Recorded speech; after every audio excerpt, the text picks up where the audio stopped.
안녕하세요. 정대현입니다. 이번 시간에는 클라우드 컴퓨팅, 거스를 수 없는 거대한 하나의 흐름이다라고 하는 주제로 학습하시겠습니다. 먼저 클라우드에 관한 정의를 한번 살펴볼 건데요. 각종 데이터를 개인의 PC나 스마트폰이 아닌 외부 클라우드 서버에 저장해 이용하는 기술이라고 되어 있습니다. 자, 구체적인 내용을 보시면요.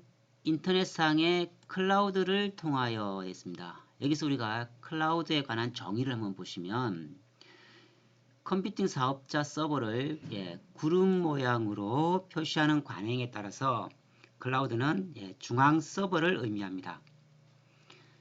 이 인터넷상의 클라우드를 통해서 ISP 네트워크, 즉 ISP라고 하는 것은 인터넷 서비스 프로바이더라고 되어 있죠. 인터넷을 통해서 각종 온라인 서비스를 제공하는 기업을 의미합니다. 자, 이러한 인터넷상의 클라우드를 통해서 ISP 서버의 그 네트워크로 데이터를 저장, 콘텐츠를 사용하고 IT 관련 서비스를 한 번에 사용할 수 있는 이러한 컴퓨팅 환경을 우리가 클라우드 컴퓨팅이라고 정의를 하고 넘어가는 거죠. 두 번째 정의를 한번 보실까요? 구름과 같이 무형의 형태로 존재하는 하드웨어, 소프트웨어 등의 컴퓨팅 자원을 누구나 필요한 만큼 빌려 쓰고 사용한 만큼 요금을 지급하는 방식의 서비스로 정의를 하고 있습니다. 어떤 형태의 정의든지 간에 우리가 ISP 이 네트워크 인터넷 서비스를 통해서 필요한 만큼 사용하고 과금하는 이러한 체제를 클라우드 컴퓨팅이라고 한다는 것을 여러분들이 이해하실 수 있을 것 같습니다. 이러한 클라우드를 활용한 인공지능에는 다양한 서비스들이 현재 제공이 되고 있습니다. 휴머노이드 페퍼라든지 이러한 것들, 이러한 로봇들이 결국은 IBM의 왓슨을 활용하는 거거든요. 인공지능 의사도 마찬가지죠. 실제로 그 컴퓨터가 슈퍼컴퓨터로서의 역할을 하는 것이 아니고요. 즉 ISP를 통해서 인터넷망을 통해서 IBM의 왓슨에 있는 여러 소프트웨어들을 활용함으로써 인공지능으로 연결시킨 것을 우리가 클라우드 컴퓨팅이라고 표현을 하고 있습니다. 자, 이러한 그 클라우드 컴퓨팅이 그 세계적인 어떤 인프라 시장이 어느 정도 되는지를 한번 살펴보세요. 2016년도에 381억 달러였죠. 2017년, 2018년 804억 달러. 앞으로 이제 이게 규모가 어느 정도까지 확장될지는 현재로서는 예측하기 힘들 만큼 시장이 많이 확대되고 있다라고 하는 것을 우리가 알 수가 있습니다. 이런 클라우드 컴퓨팅의 특징을 현재 5가지로 분류를 해보았습니다. 첫 번째가 공유 자원이라고 되어 있죠. 미래에 우리가 이 공유 경제에 관련된 여러 내용들을 살펴봐야 할 건데요. 이 데이터라고 하는 것을 하나의 공유 자원으로서 시너지 효과를 높여 나가자라고 하는 거죠. 그래서 가입자 누구나 이 사용할 수 있는 그런 형태의 어떤 개방형 시스템으로서의 공유 자원으로의 개념의 바로 클라우드 컴퓨팅의 특징 중에 하나라고 할 수가 있겠습니다. 두 번째 이제 가상화가 되어 있죠. 자, 하드웨어의 높은 자산 활용도로 압축이 되어 있는데요. 실제 우리 그 CPU 를 활용하는 이 정도가 실제 한 15% 정도밖에 활용이 안 된다고 해요. 그러면 우리가 실제 이제 85%의 그 CPU 자원은요, 활용도 해보지 못하고 늘 여유 자원으로 남아있게 되는 거죠. 5G 기술의 핵심은 바로 이러한 버추얼라이제이션이라고 하는 이런 가상화 기법을 활용을 해서 한 대의 슈퍼컴퓨터를 활용하는 것보다 많은 PC를 병렬로 연결해서 CPU를 활용도를 높여 나갈 때에 더 큰 연산 능력을 발휘할 수 있거든요. 바로 이런 가상화 기법을 활용하는 것이 바로 클라우드 컴퓨팅입니다. 세 번째는 이제 탄력성이라고 되어 있습니다. 초기 인프라에 대한 투자 비용 없이 유동적인 규모 확장이 가능하다라고 되어 있습니다. 자, 예를 들어서 우리 대기업에 뭐 직원이 1000명이라고 했을 때에 1000명의 그 모든 PC에 필요한 솔루션들을 다 인스톨 시켜야 되죠. 즉 1000대의 어떤 그 소프트웨어 패키지를 다 깔아야 된다는 결론이 나옵니다. 뭐 단순하게 엑셀부터 해서 그죠? 뭐 파워포인트, 한글 또는 뭐 ERP나 SCM 등 필요한 솔루션들을 모든 PC에 다 깔아야 되죠. 그러면 자연히 이 소프트웨어 비용이 높아질 수밖에 없습니다. 즉 그만큼 유지관리 비용도 많이 든다고 하는 결론이고요. 이러한 비용을 즉 초기 투자 비용 없이 확장이 가능하다 했습니다. 즉 인터넷망만 있으면은 누구나 실제 내 PC에 그러한 솔루션들을 깔지 않더라도 인터넷망을 통해서 ISP 서비스를 제공하는 기업의 서버, 중앙 서버, 즉 클라우드였죠. 이 클라우드에 접속만 하면은 모든 것을 사용할 수 있다라고 하는 거죠. 따라서 해외에 어떤 출장을 갔을 때에도요, 인터넷망을 통해서 우리 기업의 어떤 중앙 서버에 충분히 내가 지금 급하게 처리해야 되는 업무를 수행할 수 있는 이런 시스템이 바로 클라우드 컴퓨팅이 되는 겁니다.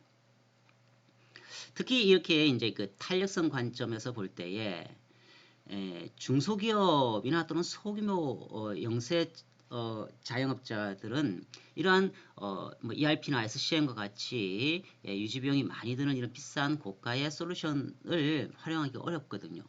그렇지만 실제 내가 그러한 초기 투자 비용 없이도요, 얼마든지 내가 사용한 만큼의 비용 지불을 통해서 활용할 수 있다고 한다면 그 가치가 굉장히 높아지죠. 그래서 이 클라우드 컴퓨팅의 특징 중 하나는 바로 이러한 중소기업들의 어떤 그 비용 절감 이런 차원에서 훨씬 더 접근성이 높아질 수밖에 없다라고 하는 결론인 것입니다. 다음은 자동화가 언급되어 있습니다. 설치, 설정, 제공 등 모든 작업이 수동 작업 없이 가능하다. 여러분들이 이제 그 PC를 한번 실제 인스톨하고 초기화 작업을 할 때 또는 새로운 솔루션들을 이렇게 인스톨을 나갈 때에 환경 설정이나 이런 부분에 있어서 많은 에러가 발생하거든요. 그러한 에러를 최소화시킬 수 있는 것이 바로 이런 클라우드 컴퓨팅의 하나의 특징이라고 할 수 있겠습니다. 다음은 무엇보다 중요한 것 중에 하나가 바로 이 과금 체계 때문에 확산될 수밖에 없다라고 하는 관점이에요. 사용량 기반의 비즈니스 모델이다 되어 있죠. 실제 ERP나 SCM과 같은 방대한 소프트웨어를 깔아놓고도 활용도가 굉장히 낮은 경우, 즉 우리가 그 IT doesn't matter라고 하는 관점에서 볼 때에 불필요한 많은 과잉 투자 영역이 있을 수 있거든요. 실제 그 소프트웨어의 그 활용도라고 하는 것은요, 우리가 그것을 어떻게 활용하고 또는 얼마나 활용하는가의 관점에서 그 중요성이 부각된다고 했습니다. 따라서 내가 필요한 만큼 사용한 만큼, 그죠? 그게 저장 장소가 되었던 또는 소프트웨어가 되었던 내가 필요한 만큼 쓰고 그 사용한 만큼에 대한 비용 지불을 함으로써 근본적으로는요, 이 비용 절감을 실현할 수 있다고 하는 것이 클라우드 컴퓨팅의 가장 큰 장점으로 우리가 내세울 수가 있겠습니다. 자, 다음은 서비스 모델이 나옵니다. 지금 현재 여기에서는 세 가지를 언급하고 있죠. SaaS, PaaS, IaaS입니다. 자, SaaS부터 볼까요? Software as a Service의 약자를 써서 SaaS라고 표현을 하고 있습니다. 소프트웨어죠. 즉 엑셀이나 액세스나 내가 일일이 우리 기업의 PC 모든 것에 인스톨하지 말자라고 하는 겁니다. 그냥 인터넷상으로 소프트웨어 서비스를 제공받을 수 있다고 한다면요. 훨씬 더 편하게 쓸 수 있는 거죠. 그래서 이런 것을 우리가 소프트웨어 에즈 서비스 SaaS라고 표현한다. 2017년 기준에 설 때 이 SaaS의 비중이 가장 높습니다. 61%라고 나와 있죠. 따라서 비용 절감 실현을 할 수 있다라고 하는 관점입니다. 두 번째가 PaaS가 언급되어 있습니다. 플랫폼 에즈 서비스로 되어 있죠. 플랫폼 하면 여러 번 정의가 되었습니다만 하드웨어와 소프트웨어의 총칭이었습니다. 즉 이러한 플랫폼, 즉 개발 실행을 위한 이러한 플랫폼 등을 ISP를 통해서 제공받자라고 하는 거죠. 다음은 IaaS입니다. 자, 인프라 에즈 서비스의 약자를 쓰고 있죠. 그래서 서버, 그 다음에 스토리지 시스템 등의 자원을 제공받자라고 하는 겁니다. 즉 서버를 구축하는데 많은 비용이 들죠. 그리고 이 저장장치, 기업에서 꼭 필요로 하는 중요한 이러한 것들만 우리 기업의 서버에 관리를 하고 나머지는요 바로 이러한 ISP를 제공하는 기업의 스토리지에 저장을 시킴으로써 비용 절감을 실현하자는 것이 바로 클라우드 컴퓨팅의 하나의 서비스 모델이겠습니다.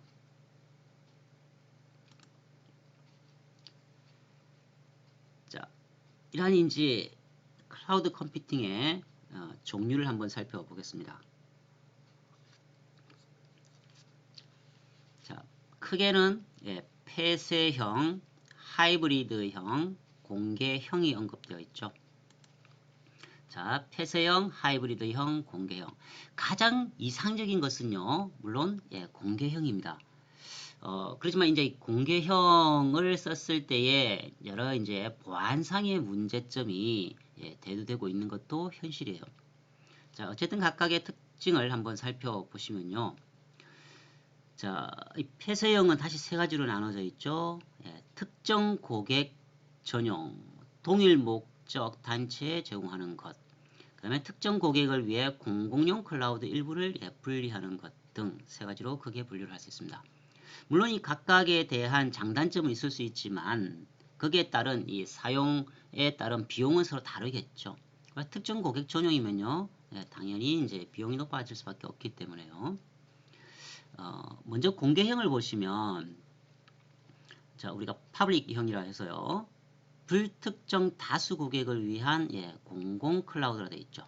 그래서 우리가 이 공공 클라우드를 통한 어떤 빅데이터의 이 공유 정도를 높임으로써 더 많은 어떤 사업 모델의 어떤 그 개발을 할 수 있도록 많은 지원이 사실은 필요한 단계입니다.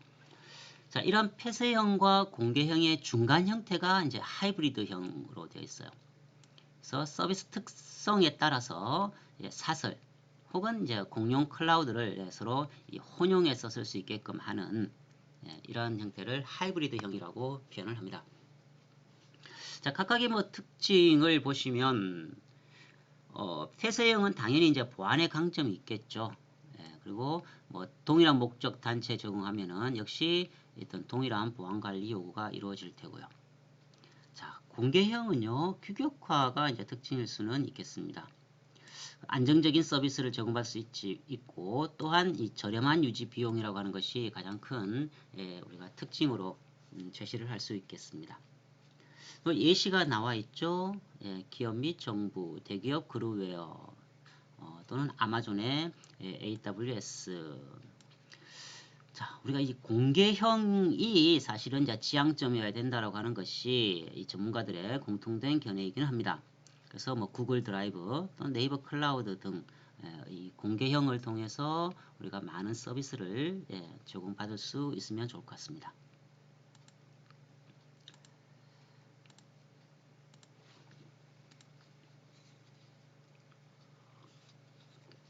자, 다음은 시장 점유율을 한번 살펴볼까요? 자, 우리가 이제 이 퍼스트 무버가 될 것인지 아니면 99%의 빠른 추격자가 될 것인지. 물론 이 퍼스트 무버 새로운 어떤 개념 창조자들은 한 1%밖에 안 되겠죠. 어쨌든 나머지 99%는요 빠른 추격을 통해서 이러한 시장 점유를 해나갈 수 있는 노력을 해야 된다라고 하는 말이 언급이 되었습니다. 자, 퍼스트 무버는 당연히 이 개발자들이 생태계를 장악할 수밖에 없는 구조일 겁니다. 1위 기업이 바로요 아마존입니다. 자, 시장 지배력을 굉장히 탄탄하게 가져가고 있습니다. 그래서 이 선두주자로서의 선점 효과, 우리가 IT 투자에 따른 과잉 투자가 뭐 논란의 소지가 있습니다만 어쨌든 우리가 퍼스트 무버로서의 어떤 것 독점적인 이런 어떤 지위를 누릴 수 있다고 하면은요 그 시너지 효과는 엄청나겠죠.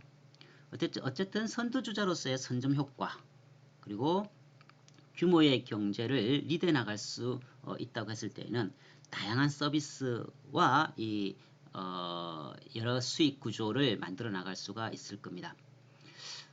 어쨌든 우리가 이 빠른 추격자로서의 역할을 수행을 할 수 있다고 했을 때에는 성습기 이후에 우리가 일정 부분 마켓쉐어를 점할 수도 있을 것으로 생각해 봅니다.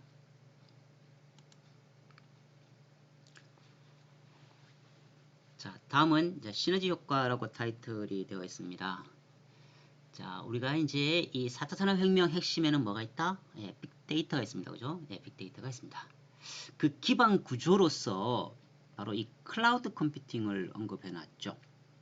물론 우리가 4차 산업혁명을 언급을 할 때에 이 빅데이터를 누가 분석한다? 인공지능이 한다겠습니다. 그죠? 그래서 딥러닝이나 머신러닝 기반의 인공지능 기법을 활용해서 이런 빅데이터 분석을 통한 어떤 새로운 가치를 만들어가는 것이 바로 4차 산업혁명의 하나의 뭐 정의 정도로 제시를 했었습니다. 그 기반 구조에 이제 우리가 이 클라우드 컴퓨팅이라고 하는 것을 활용할 수 있어야 된다라고 하는 관점이고요. 그러면 이러한 빅데이터 활성화의 어떤 그 촉매제 역할을 할 수 있는 것이 무엇일까? 바로 이제 5G 기술이라고 할 수가 있습니다. 여러분 이제 5G 기술이 이제 적어도 뭐 2020년도에는 상용화가 될 가능성이 높겠죠. 이미 이제 작년 2019년 4월에 우리나라가 세계 최초라고 하는 타이틀을 거머쥐게는 되었습니다만 아직은 완전 상용화 단계에 이르지는 못한 것 같고요. 점차 그 속도가 빨라지고 있는 것은 사실입니다. 우리가 기존에 이제 이 4G라고 하는 것의 그 LTE죠. 이 LTE가 이 약 반응 속도가요. 0.03에서 0.05초입니다. 자, 그러면 5G는 상대적으로요. 약 0.001초입니다.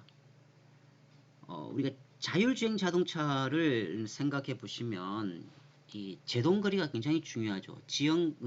브레이크를 실제로 밟았을 때에 급작스러운 상황에서 브레이크를 밟고 실제 차가 정차하기까지의 이 걸리는 이러한 지연거리를 한번 생각해 보면은 LTE 시대는요 약 0.81에서 약 1.35m 정도입니다. 즉 1m 35cm 정도의 거리에서 반응을 해야 그 사람 또는 그 물체를 접촉하지 않고 딱 설 수 있다라고 하는 겁니다. 물론 이제 100km 주행 시 기준을 합니다만 5G는요 딱 2.7cm예요, 여러분들. 그러면은 2.7cm 바로 앞이죠, 그죠? 그 상황에서도 어떻게 한다? 우리가 충분히 급제동을 하고 사고로 이어지지 않도록 하기 위한 어떤 그 반응 속도를 가지고 있는 것이 바로 5G라 생각하시면 되는 겁니다. 그래서 이 자율주행 자동차의 완성은요 반드시 5G 기술이 상용화되었을 때 가능한 영역이기도 한 거죠. 자, 그 다음에 우리가 이제 AR VR, MR 등에 관한 내용이 언급되어 있습니다. 자, 본 수업을 통해서 우리가 이 VR, AR, MR 정도를 이제 구분을 좀 했으면 좋겠어요. AR이라고 하면은 먼저 뭐겠습니까? 증강현실이죠. 예. 이 Augmented Reality의 약자를 쓰고 그죠. 대표적인 이제 오락으로서 게임으로서 제공되었던 것이 2016년 7월로 기억합니다. 바로 닌텐도의 포켓몬고였죠. 바로 이 위치 정보를 이제 활용한 것이었습니다. 이 현실의 어떤 그 이미지나 배경에 3차원의 어떤 그 가상 이미지를 겹쳐 가지고요. 하나의 영상으로 보여지는 기술이 바로 AR입니다. 이 AR 기술의 어떤 그 시초라고 하면 한 1990년대 미국 이제 보잉사에서 이 비행기 조립 과정에 처음 도입한 것으로 사실은 출발을 했어요. 쉽게 이제 이해하시려면은 이케아의 카탈로그 그 앱이나 그죠? 그래서 가구 배치를 어떻게 할 것인지 이런 것을 우리가 한번 접해 보셨을 겁니다. 또는 그 식당에서나 카페 등에서요. 건물을 비추면 어떻습니까? 거기에 관한 여러 정보들, 즉 메뉴나 가격 정보들이 쫙 화면에 비춰지는 이런 기술이 AR 기술이죠. 또는 자동차 이 전면 유리에요. 내가 지금 가고자 하는 어떤 목적지에까지의 경로라든가 속도라든가 차량 상태 등을 표시해 주는 것도 다 AR 기술이라고 보시면 되겠습니다. 그 다음에 VR은 이제 우리가 버추얼의 약자를 써서 가상현실이라고 하죠. 가상현실, 즉 사이버 공간입니다. 사이버 스페이스 상에 우리가 어떤 인공적인 어떤 그 현실을 접목을 한 거죠. 그래서 일상적으로 이 경험하기 어려운 환경을 직접 체험하지 않고도 그 환경에 들어가 있는 것처럼 보여주고 조작 가능케 하는 이런 기술을 VR이라고 표현합니다. 예를 들면 탱크 또는 항공기 조정법 이런 것을 입체 영상을 통해서 딱 표시를 해주죠. 그런 것들을 우리가 이제 VR이라고 할 수가 있고요. 그럼 여기서 이제 이 VR과 AR 좀 구분이 애매하죠. VR이라고 하는 것은요, 이미 만들어 놓은 어떤 그 고해상도 3차원 이미지를 디스플레이 장치를 통해서 마치 자신이 그 속에 존재하는 것 같은 이런 일종의 착각이라고 할까요? 그러한 것을 VR이라고요. AR은요, 이 카메라를 통해서 얻은 그 실제 이미지에 가상의 그래픽이 이렇게 덧붙여지는 거죠. 그래서 이 합성된 이미지를 보여주는 것은 이제 AR이라고 합니다. 그래서 이 가상현실은 카메라 없이 그래픽 이미지를 사용하는 거고요. 증강현실은요, 바로 이 카메라를 이용한 어떤 이미지를 사용하는 것이라고 하는 차이점이 있다. 그렇지만 오늘날은 이제 이러한 두 개를 합친, 즉 혼합현실이 실제로 여러 사업 영역에서 이제 상용화가 이루어지고 있는 단계입니다. 그래서 우리가 이 4차 혁명 시대에 필요한 것 중에 하나는 바로 이러한 VR, AR, MR 등의 기술에 5G 기술이 촉매가 되어서 클라우드 컴퓨팅을 기반으로 한 빅데이터 분석을 인공지능 기법을 통해서 새로운 비즈니스 모델을 만들어가는 것 정도로 우리가 생각을 하시면 4차 산업혁명 시대라고 하는 것이 과연 어떠한 형태로 비즈니스 모델을 만들어가고 거기에 따라서 고객 가치를 만들어갈 것인가 등에 관한 내용을 우리가 쉽게 한 번쯤은 생각해 보실 수 있을 것으로 생각을 합니다. 자, 여기서 오늘의 이제 돌발 퀴즈를 말씀을 드리겠습니다.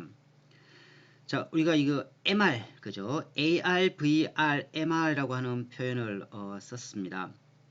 그러면 이 카메라 없이, 그죠? 그래픽 이미지를 사용하는 이러한 용어가 무엇이었는지 여러분들이 한번 생각을 해보시기 바랍니다. 자, 오늘 수업은요 여기까지 하도록 하겠습니다. 감사합니다.